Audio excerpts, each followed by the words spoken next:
My daughter Christina gave her father-in-law a shiny Tesla, and for my 65th birthday, she gave me $20 worth of shampoo, with a mocking smile.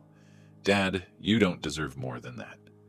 A week later, she called 23 times, begging, Daddy, stop! But it was too late. I couldn't just stop. Before we continue, please subscribe to the channel, and let us know where you're listening in the comments. The glass of Merlot trembled in my hand as Christina's voice cut through the chatter of Richard Wilson's birthday party. Dad, maybe one day you'll trade that rusty pickup for something with a bit of shine. Her diamond earrings glinted under the string lights, her smirk sharper than the steak knives on the linen-draped tables.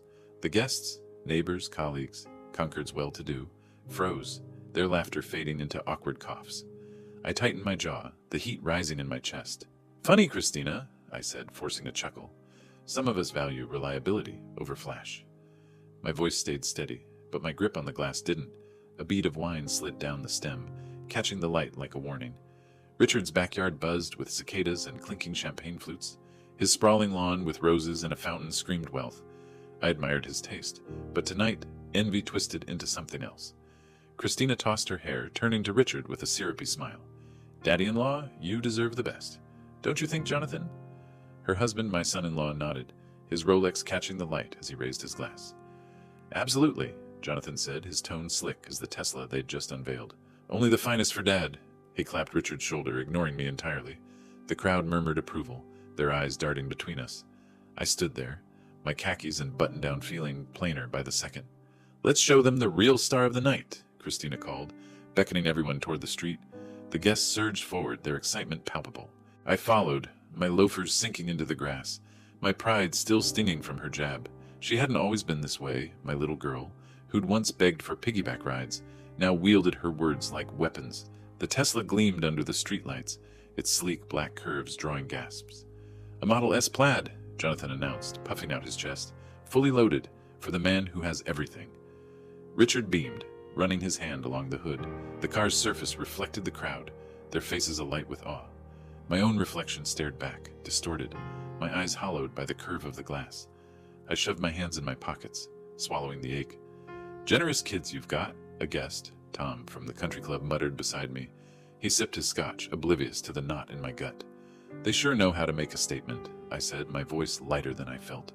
Christina hugged Richard, her performance flawless, while Jonathan tossed the key fob in the air, catching it with a grin. The crowd clapped, but I caught her glance, a fleeting cold flicker in my direction. It wasn't just indifference, it was disdain. I raised my glass for a toast. To Richard. Jonathan cut in. Gary, no boring speeches. Dad's the man of the hour. Christina laughed sharply. I lowered my glass, forcing a smile. The party swirled on. Plates of lobster sliders passed around, the quartet launching into a lively rendition of Fly Me to the Moon. I drifted to the edge of the lawn, my mind replaying her words. Rusty pickup. I'd driven her to college in that truck, packed it with her dorm furniture, her dreams. I'd paid for that education, those opportunities, while she and Jonathan built their glossy life. And now, this. Gary, you okay? Susan, Richard's neighbor, touched my arm, her brow furrowed, her wine glass tilting slightly, a red droplet splashing onto the grass. Just taking it all in, I lied, nodding toward the crowd. Susan hesitated, then rejoined her husband, leaving me with the weight of my thoughts.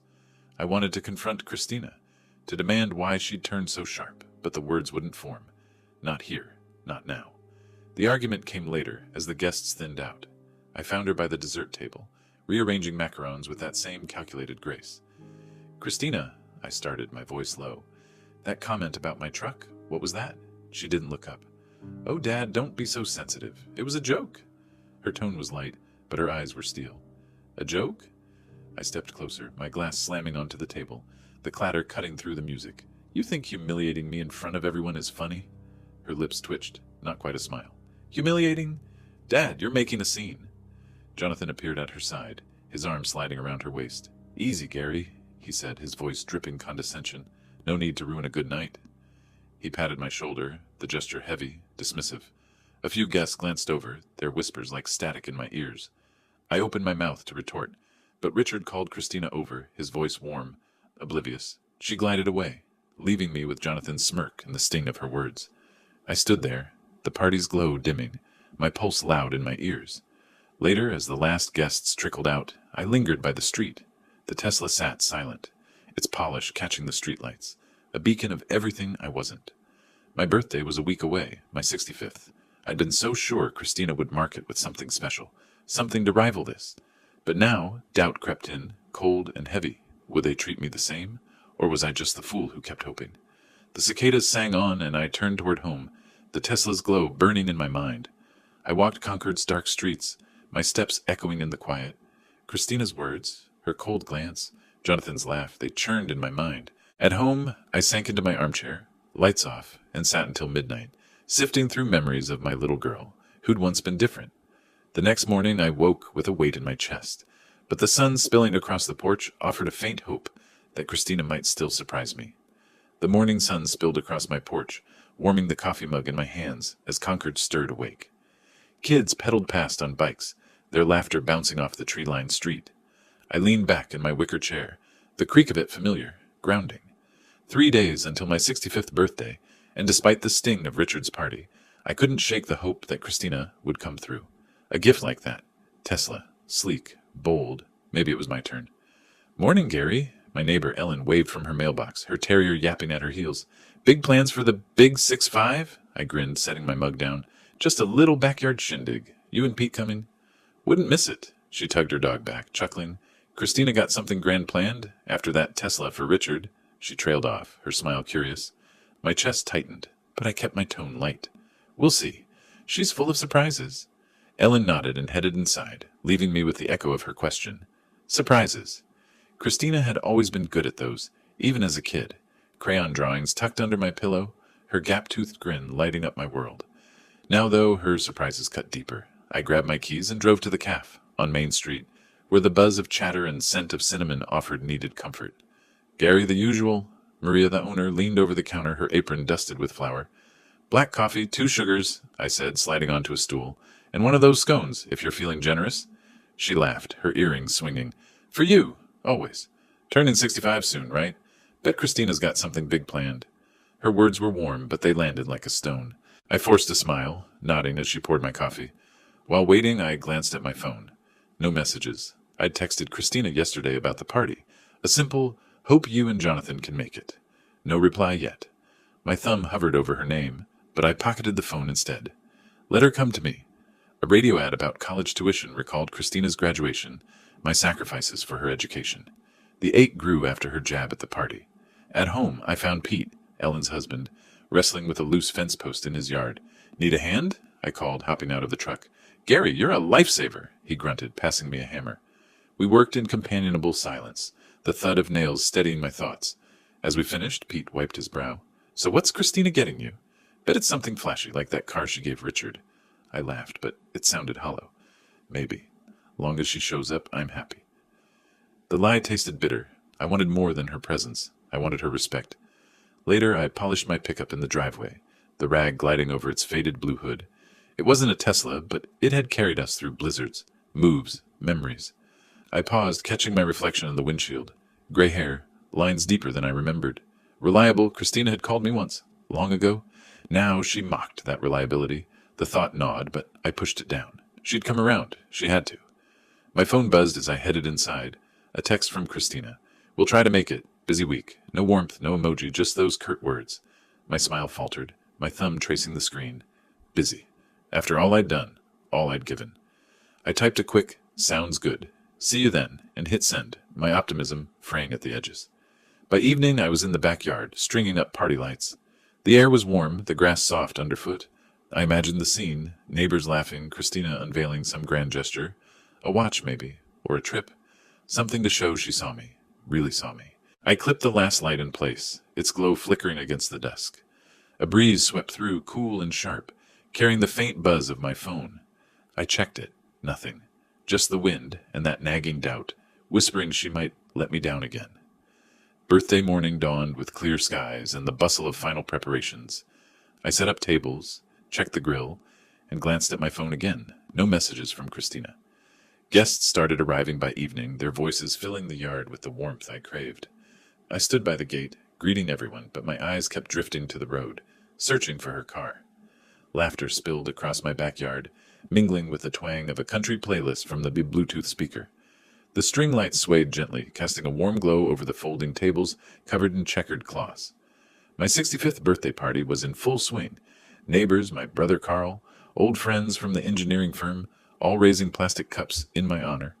I stood by the grill, a beer in hand, grinning as Ellen told a story about her terrier stealing a burger last summer. The air smelled of charred hot dogs and lilac, and for a moment I felt whole. "To Gary!" Carl called, hoisting his drink. "The man who keeps Concord running!" The crowd cheered, and I waved them off, my cheeks warm. Their gifts piled up on a table.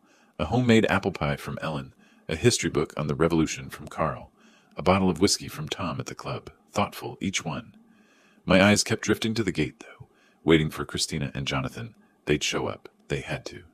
"Open this one next?" Maria from the caf pushed a small box toward me, her smile wide. I tore the paper, revealing a mug with "World's Best Engineer" scrawled in bold letters. The crowd hooted, and I held it up, my laugh genuine. "Maria, you're too kind," I said, setting it with the others. My chest swelled with gratitude, but beneath it, anticipation churned. Christina's gift. What would it be? After that Tesla for Richard, I couldn't help imagining something big. A watch, maybe, or a gesture that said, "I see you, Dad." I checked my phone. No texts. They were running late, but the night was young. 2 hours later, the gate creaked. Christina swept in, her silk dress shimmering, Jonathan trailing in a tailored blazer. They looked like they'd stepped off a magazine cover, out of place among the jeans and sundresses. I rushed over, my smile wide despite their tardiness. "You made it!" "Traffic," Christina said, air-kissing my cheek. Her perfume was sharp, overwhelming. Jonathan nodded, already scrolling his phone. My stomach dipped, but I brushed it off, leading them to the food table. "Grab a plate. Join the fun," I said, gesturing to the spread. Coleslaw, burgers, Maria's famous potato salad. Christina scanned the yard, her lips pursing slightly, like she was appraising a thrift store. "Cute setup, Dad," she said, her tone clipped. Jonathan snorted, pocketing his phone. I ignored the jab, introducing them to Carl, who clapped Jonathan's shoulder a bit too hard. The party rolled on, but their presence shifted the air. They hovered near the dessert table, whispering to each other, barely mingling. I caught Ellen's raised eyebrow, Tom's sidelong glance. Then Christina approached, a store-bought gift bag dangling from her fingers, tissue paper spilling out like a bad prom dress. "Happy birthday, Dad," she said, handing it over. Her smile was tight, her eyes elsewhere. The crowd quieted, watching. I took the bag, my heart pounding. This was it. I reached inside, pulling out a bottle of shampoo and a bar of soap. Generic, the kind you'd grab at a gas station. The bag hit the table with a soft thud, tissue paper crumpling. "For you," Christina said, her voice loud, performative. "You don't deserve more." A few guests gasped. Jonathan chuckled, leaning back in his chair. My fingers tightened around the shampoo, the plastic cool against my palm. I forced a laugh, my face burning. "Thanks," I managed, setting it down. "Creative choice."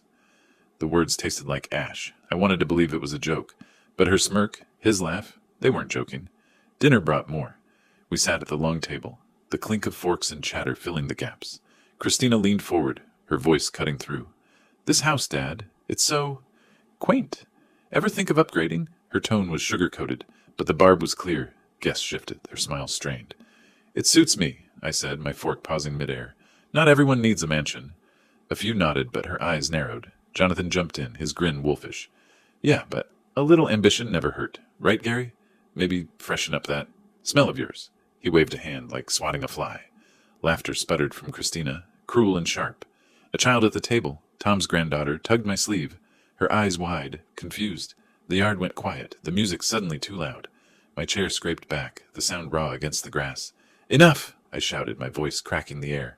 Plates rattled, a glass tipped, water pooling on the tablecloth. Christina's smile vanished. Jonathan's jaw tightened, but he didn't move. Every eye was on me, the weight of their stares heavy. "Gary, they didn't mean—" Ellen started, but I shook my head, my pulse roaring. "No," I said, quieter now, but firm. "They meant it." Christina stood, tossing her napkin down. "Ungrateful," she hissed, grabbing her purse. "Come on, Jonathan." He followed, muttering about wasted time. They stormed through the gate, their car's engine roaring to life moments later. The guests sat frozen, their murmurs soft, pitying. I stared at the gift bag, its crumpled tissue mocking me. The lights flickered above, and my anger burned, steady and dangerous, with nowhere to go. The party fizzled out, guests whispering, avoiding my eyes. Some tried to make small talk, but the words felt forced. One by one, they said their goodbyes, their hugs tighter than usual, as if they sensed my wound. When the last guest left, I stood alone amid scattered plates and dimming lights, the silence heavier than my anger. He backyard was silent, lights swaying. I stacked plates, thinking of Christina's shampoo and my outburst. Enough! Had I gone too far? I carried a stack of plates to the trash, the grass damp under my loafers. The air smelled of leftover charcoal and lilac, a mix that should have felt comforting but didn't. My brother Carl had stayed longest, his hand heavy on my shoulder. "You didn't deserve that, Gary," he'd said, his voice gruff. "They crossed a line." Ellen, my neighbor, had hugged me, her perfume soft against the ache in my chest. "Stand tall," she'd whispered. Their words propped me up, but now, alone, doubt crept in. I paused, a half-eaten slice of cake staring up from a plate. My reflection in the patio door caught me off guard. Gray hair mussed, eyes tired. Had I overreacted? Christina's smirk, Jonathan's taunt about my smell, they'd meant to wound. But shouting like that, in front of everyone? Maybe I'd given them what they wanted.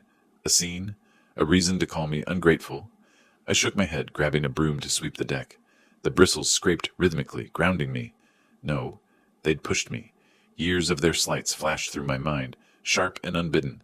Like the time after Christina's wedding, when I'd paid for the venue, the flowers, her dream dress. I'd called to check on her honeymoon, my voice eager, only to hear her sigh through the phone. "Dad, I'm busy," she'd said, her tone clipped, like I was a nuisance.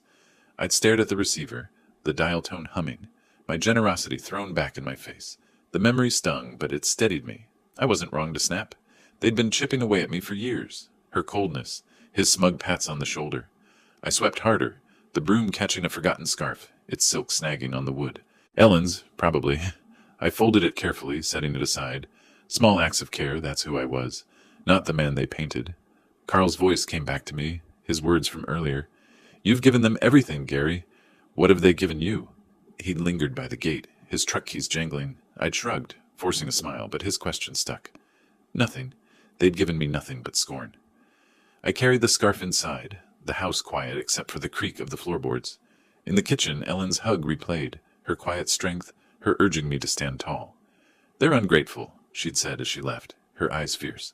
"Don't let them walk over you." Her words lit something in me, a spark that hadn't died with the party's end. I sank into my armchair in the living room, the old springs groaning. The gift bag sat on the coffee table, its cheap paper crinkling as I nudged it. Shampoo and soap, a $20 insult. My fingers traced the bag's edge, the texture rough against my skin. This wasn't just a bad gift. It was a message. "You're nothing to us." The thought tightened my chest, not with sadness now, but with something harder. Anger. Righteous. Clear. I leaned back, staring at the ceiling, its familiar cracks mapping my thoughts. I'd spent my life building, circuits as an engineer, a home for Christina, a legacy of quiet sacrifice. And they'd mocked it. No more. I wasn't the fool they thought. I'd show them. Not with shouts or scenes, but with something deliberate. Something they wouldn't see coming. My fist clenched, the knuckles pale against the armrest. The house was dark, the only light spilling from a lamp in the corner. The gift bag seemed to pulse in the shadows. A challenge. A week after the party, I sent an anonymous letter to Jonathan's company's board of directors, enclosing copies of financial documents that showed his involvement in the fraud with Richard. That same day, Christina started calling, her 23 calls flooding my phone, each with a plea. "Dad, stop." She didn't know for sure it was me, but she suspected. I didn't know yet what I'd do, but the decision was made. They'd crossed me for the last time, and I wasn't going to let it slide. That night, I barely slept, tossing in bed as anger and memories drove me out at dawn. I decided to walk, hoping fresh air would clear my head. My steps led me to Main Street Cafe, where the familiar buzz and smell of coffee promised a sliver of calm. The coffee maker gurgled in my kitchen, the scent of dark roast filling the air as dawn crept through the curtains. I stood by the counter, my hands wrapped around a cracked mug, Christina's gift from a decade ago, back when she still called me Daddy. The fissure in the ceramic caught my thumb, a quiet reminder of how things break. Last night's party, the shampoo, Jonathan's taunt, it all churned in my gut. I sipped the coffee, its heat steadying me, and headed out for my morning walk. Concord was waking up, dew glinting on lawns, birds chattering in the oaks. A jogger nodded as I passed, her ponytail bouncing. I waved back, my smile automatic, though my mind was elsewhere. The crumpled gift bag still sat on my coffee table, a wound I hadn't touched since last night. I walked faster, the spring air heavy, my loafers scuffing the sidewalk. Routine would ground me. It had to. At Main Street Cafe, the bell jingled as I stepped inside, The place buzzed with morning regulars, retirees reading papers, a mom corralling her toddler. Maria behind the counter grinned. "Gary, survive the big 6-5?" "Barely," I said, sliding onto a stool. My laugh was thin, but she didn't press. "Coffee, black, and a bagel, toasted." "Coming up," she said, her apron swishing as she turned. I pulled out my phone, more out of habit than intent, and opened Facebook. My thumb froze. Christina's post stared back. Timestamp just after midnight. Worst father ever. Threw a tantrum at his own party. So embarrassing. Below, her friends piled on. "What a jerk. You deserve better." A photo of the shampoo and soap captioned, "His big gift, LOL," had 20 likes. My heart slammed against my ribs. The calf? Hum fading. I gripped the phone, my knuckles white. She hadn't just mocked me in private. She'd broadcast it, turned my pain into her performance. Maria set my coffee down, her brow furrowing. "You okay, Gary?" "Fine," I lied, my voice tight. "Just family stuff."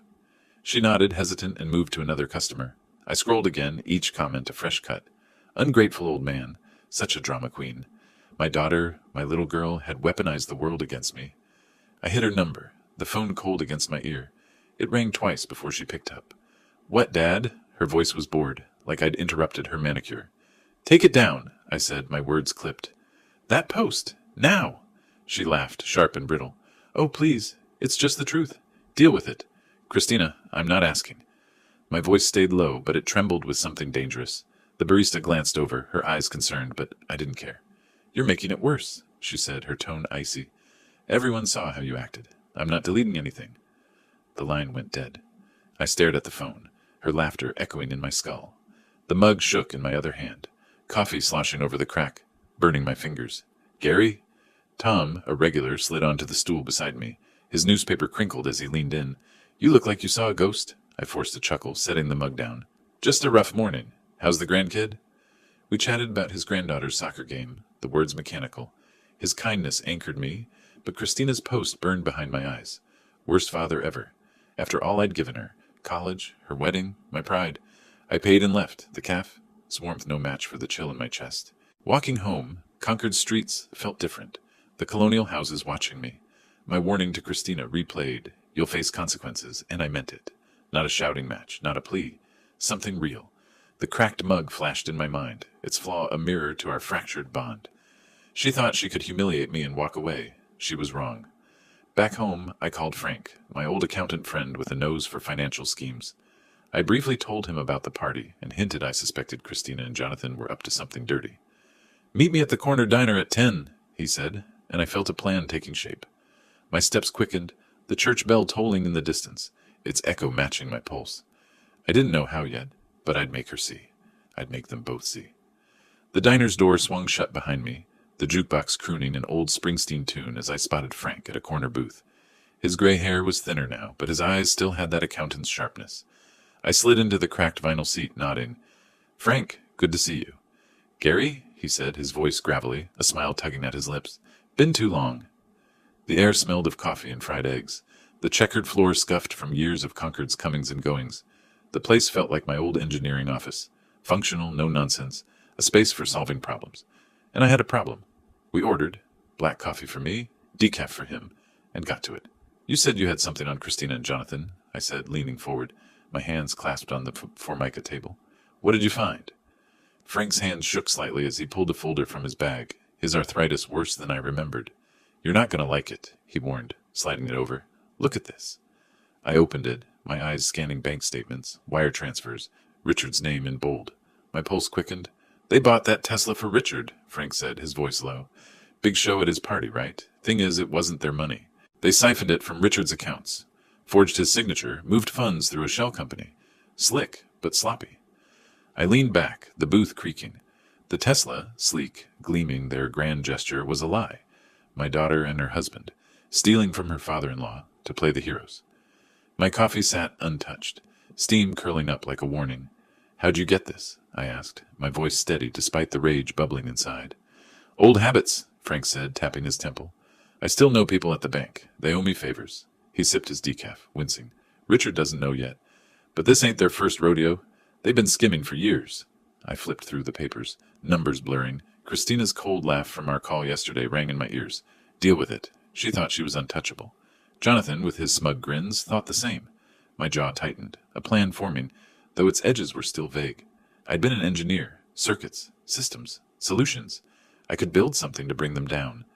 The diner's fluorescent lights buzzed, pulling me back to a memory. My old office, 1995. The hum of computers. A blueprint spread across my desk. A client's bridge design was failing. Too much stress on the joints. I'd stayed up all night, reworking angles, testing loads. By morning, it held. Strategy, patience, precision. That's what I needed now. Not anger, but a plan. "Gary?" Frank's voice cut through. "You okay?" "Yeah," I said, closing the folder. "Just thinking." I slid it back to him. "Keep this safe. I'll need it." He nodded, his eyes searching mine. "Be careful. They're reckless, but they're not stupid." I gave a tight smile, draining my coffee. Reckless was right, and I'd use it. Outside, the spring sun was high, Concord's streets alive with dog walkers and cyclists. I started home, the folder's weight in my mind. At the corner, Ellen waved from her porch, her terrier yapping. "Gary, heard about the party," she called, stepping closer. "You didn't deserve that nonsense." "Thanks, Ellen," I said, pausing, just sorting it out. Her kindness, like Tom's at the calf, reminded me I wasn't alone. Concord had my back. It fueled me, that support, like a circuit completing its loop. "Give 'em hell," she said, winking. I chuckled, the first real laugh in days, and kept walking. At home, I dug through my study, finding my old engineering notebook, leather-bound, pages yellowed but sturdy. I flipped to a blank page, the pen heavy in my hand. Christina and Jonathan thought they'd won, thought I'd crumble. But I was done being their fool. I started jotting notes, names, dates, ideas. The desk lamp cast a narrow glow, the house dark around me, the pen scratched, each stroke a step toward something bigger. They'd face consequences, all right, and I'd make sure they never saw it coming. The desk lamp cast a narrow beam across my study, the only light in the house as I sealed the envelope. My fingers pressed the adhesive firmly, the faint stickiness lingering on my skin. Inside were copies of Frank's documents, bank statements, wire transfers, proof that Christina and Jonathan had stolen from Richard to buy that gleaming Tesla. I triple-checked every page, my engineer's precision guiding me. No mistakes, no trace back to me. I leaned back, the chair creaking under my weight. The house was silent, save for the hum of the fridge in the kitchen. My pulse was steady, but a quiet thrill ran through me. This was it, my first move. Not a shout, not a scene, but a calculated strike. The envelope felt heavy in my hands, a symbol of justice taking shape. They'd mocked me, humiliated me. Now they'd start to feel the weight of their own lies. I slipped the envelope into a plain manila folder and headed out, locking the door behind me. The morning air was crisp, Concord Street still sleepy under a pale May sky. At a small park near the edge of town, I met the courier, a wiry man in a gray hoodie, his eyes darting as he took the folder. "No return address," I said, my voice low. "Deliver it to Richard Wilson's office by noon. Cash, as agreed." He nodded, a nervous tick twitching his jaw. "Got it. It'll be done." He pocketed the cash I slid across the bench, the bills crisp against his palm. I watched him disappear down the path, his sneakers scuffing the gravel. Anonymity was my shield. Richard would get the truth, but my name wouldn't touch it. In the library, I sat at a computer, accessing public records.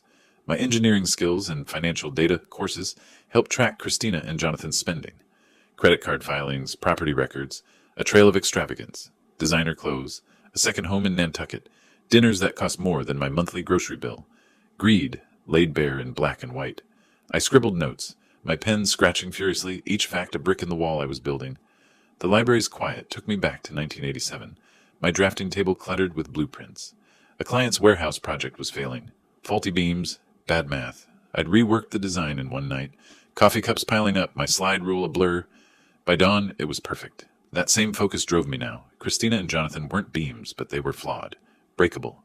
I'd find the stress points. "Gary?" Mrs. Larson, the librarian, paused by my table, her glasses perched on her nose. "You're deep in it today? Researching for the Historical Society?" I smiled, closing my notebook. "Something like that. Just digging into Concord's past." A half-truth, but it landed. She chuckled, adjusting a stack of books. "Well, don't miss our talk on the Old North Bridge next week. You'd love it." Her warmth reminded me why I stayed in this town. People who saw me, not the caricature my daughter painted. I nodded, promising to consider it, and she shuffled off, leaving me to my work. I left the library with a stack of printed records, my mind buzzing. The documents for Richard were just the start. Every lavish purchase, every shady deal, they were ammunition. I drove home, the truck's engine a steady hum, my thoughts sharp. Christina's laughter from our last call, "Deal with it," echoed, but it didn't sting anymore. It fueled me. At home, I sank into my armchair, the house dark except for the glow of my phone. I checked it obsessively, waiting for any sign that Richard had received the packet. The screen stayed blank, but my anticipation grew, a live wire in my chest. The envelope was out there, a spark waiting to ignite. I set the phone down, my fingers tapping the armrest, the silence of the house louder than ever. From the edge of Richard's estate, I sipped coffee from a thermos, my truck parked discreetly behind a row of maples. His mansion loomed across the street, white columns, iron gates, a fortress of wealth. Christina's BMW screeched into the driveway, Jonathan's Audi close behind. They spilled out, her heels clicking, his tie loose, both moving like cornered animals. Richard had called them, no doubt, about the documents I'd sent. I stayed low, my pulse quick, savoring the crack in their perfect facade. I didn't linger. Too risky. I drove to Main Street, the thermos still warm in my hand, and slipped into the coffee shop. The place was cozy, all wood beams and soft lighting, the air thick with espresso and cinnamon. I took a corner table, my back to the wall, and opened my laptop, pretending to work. My real focus was the buzz around me. Concord's rumor mill, already churning. Tom, my friend from the country club, slid into the seat across from me, his eyes bright with gossip. "Heard something wild," he said, leaning in, his voice low. "Caught a fight at the club last night. Christina and Jonathan tearing into each other in Richard's office. She was screaming about lies and setups. He was yelling about lawyers. Sounded like Richard laid into them hard." I raised an eyebrow, keeping my face neutral. "What kind of lies?" My coffee cup was cracked, a hairline fracture under my thumb, mirroring the couple's crumbling image. "Something about that Tesla," Tom said, stirring his latte. "Richard got papers showing they used his money, forged his name, moved it through some shady account. He's furious. Richard hired a private investigator to check the documents and filed a complaint with the financial regulator, but decided not to go to the police yet to avoid a public scandal. Instead, he summoned Christina and Jonathan and threatened to cut them off from the family funds if they did not return the money. "Threatened to cut them off?" He shook his head, oblivious to my role. "They're scrambling, Gary. Not so high and mighty now." I nodded, a quiet thrill curling in my chest. The documents had hit their mark. Christina's laughter, Jonathan's smirks. They were unraveling. I sipped my coffee, the bitterness sharp. Years of their slights flashed through me, like the time Christina forgot my 60th birthday, too busy with a gala to call. I'd waited by the phone, hopeful, only to get a text 2 days later. "Sorry, swamped." I'd swallowed the hurt then, not anymore. The shop's door chimed, and there they were, Christina and Jonathan forcing smiles for a group of friends at a nearby table. Her laugh was too loud, his shoulders stiff. "Everything's fine," she said, waving off a question, her voice brittle. Jonathan ordered a coffee, his hand shaking as he paid. The barista shot them a curious glance, sensing the strain. I kept my eyes on my screen, my heart pounding. Their public mask was slipping, and I was the one pulling the strings. Outside, I ran into Ellen, my neighbor, her terrier tugging at its leash. "Saw Jonathan in town earlier," she said, adjusting her scarf. "Looked like he hadn't slept in days. Trouble in paradise, you think?" "Sounds like it," I said, my tone light, my smirk hidden. "Guess they've got some explaining to do." Ellen grinned, oblivious, and we parted ways. Her words fed my satisfaction like fuel on a fire. Concord was watching, judging. Their perfect life was cracking, and I wasn't done. The coffee shop's warmth lingered in my mind, pulling up another memory, Christina's first apartment, me hauling furniture up 3 flights, her barely thanking me. I'd brushed it off, told myself she was young. Busy. Now I saw it for what it was. Entitlement. That patience was gone, replaced by a cold, steady resolve. As dust settled over Concord, I walked home, the air cool, the streets glowing with lamplight. My phone buzzed. A text from Tom. More drama at the Wilsons. C screaming at Jay in the driveway. "It's a mess." I read it twice, a faint smile tugging at my lips. The cracked coffee cup flashed in my mind, a perfect image of their fracturing world. I slipped the phone into my pocket, my steps light, the night stretching out with possibilities. The porch swing creaked under me, the morning sun warm on my face as I scrolled through Facebook. Christina's latest post blazed across the screen, my father's spreading vicious lies about us. Jealousy's ugly dad. Comments poured in, some supportive, others skeptical. My jaw tightened, but a chuckle escaped. They were flailing, accusing me to save face, and it was backfiring. A wilting petunia in a pot by the swing caught my eye, its petals curling, a quiet echo of their fading credibility. I set my coffee down, the mug cool against the weathered wood. Their desperation was almost comical. They thought they could turn Concord against me, paint me as the villain, but I'd stayed quiet, stayed hidden, let them dig their own grave. My phone buzzed. Frank, my accountant friend, asking to meet. Urgent, his text read.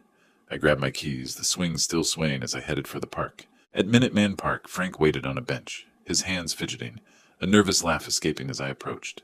They tried to bribe me, he said, his voice low, glancing around.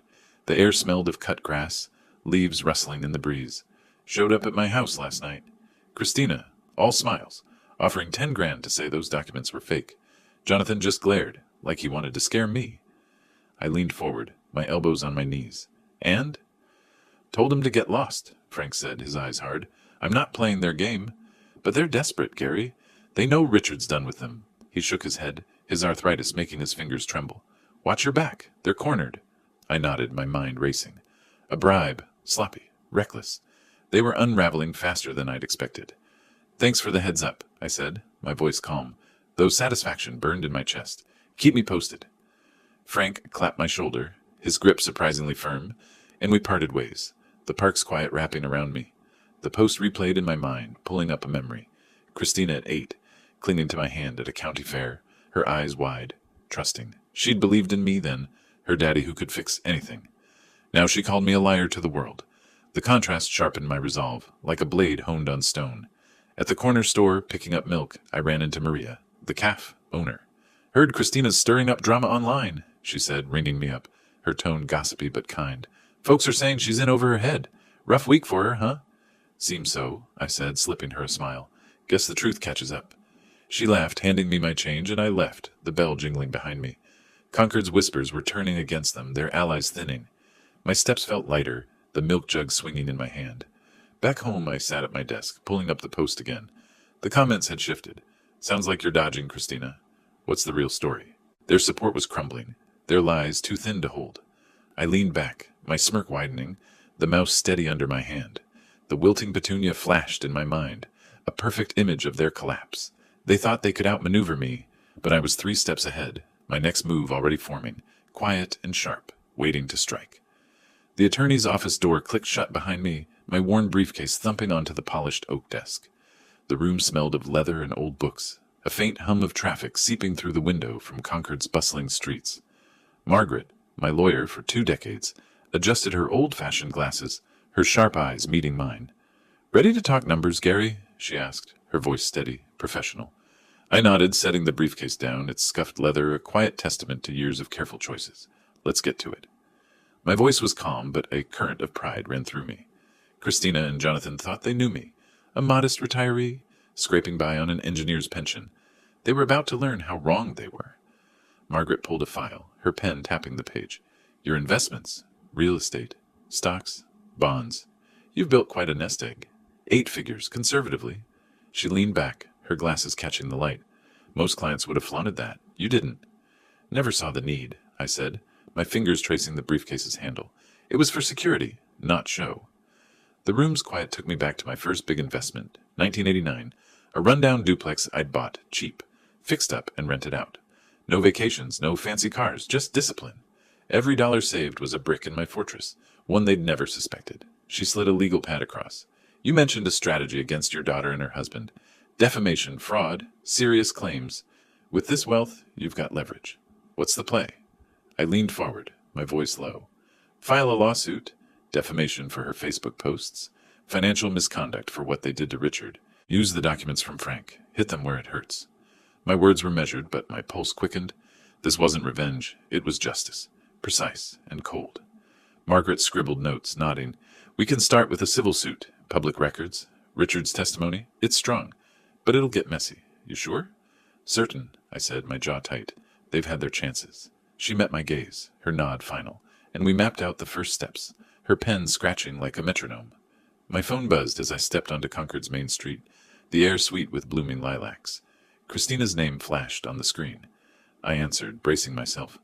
Last night she called for the first time, screaming that she knew I had sent the documents to Richard. You're the only one who could have gone through our finances, Dad, she said, her voice trembling with anger. I didn't confirm it, but her guess was right. Dad, please, she said, her voice shaky, almost unrecognizable. Whatever you're doing, stop it. You're tearing us apart. You tore this apart, I said, my tone flat. You made your choices. Her sob crackled through the line, but I hung up, my hand steady. She knew I was behind it, or suspected. Good. Let her squirm. At the bakery, picking up a loaf of rye, Mrs. Carter beamed from behind the counter. Gary, you're looking spry today, she said, sliding the bread into a bag. Heard you've been the talk of the town, always helping folks out. Just doing my part, I said, my smile genuine but brief. Her warmth grounded me, a reminder of who I was to Concord, not the villain Christina painted. I left, the bell jingling, my mind on the lawsuit. The briefcase in my hand felt heavier, its worn surface hiding the power I'd unleashed. Back home, I spread legal papers across my dining table, the house quiet except for the clock's soft tick. Margaret's draft complaint listed every lie, every theft, in stark black ink. My phone buzzed again. Christina, another call. I let it ring, the sound sharp against the silence. My eyes stayed on the papers, each line a step closer to justice. The briefcase sat nearby, a silent partner in my plan, its scuffs glowing faintly under the lamp. The kitchen clock ticked steadily as I unfolded Margaret's email, the lawsuit's filing confirmation glowing on my laptop screen. Defamation, financial misconduct, all laid out in crisp legalese, aimed at Christina like a well-placed arrow. My coffee steamed, untouched, the morning light slanting through the window.